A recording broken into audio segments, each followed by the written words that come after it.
Hi, I wanted to show you a unique and great use that how we're using this hook and loop tape. So we have a lot of these MOLLE panel bags that have all of these Velcro patches on them, and we thought, well, we need to label these. But how are we going to label them?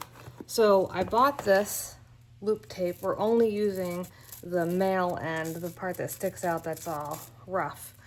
And what we did was we took, these are plastic labels that you can buy them on Amazon too. They're like 1 inch by 1/2 inch, and they're like label pockets.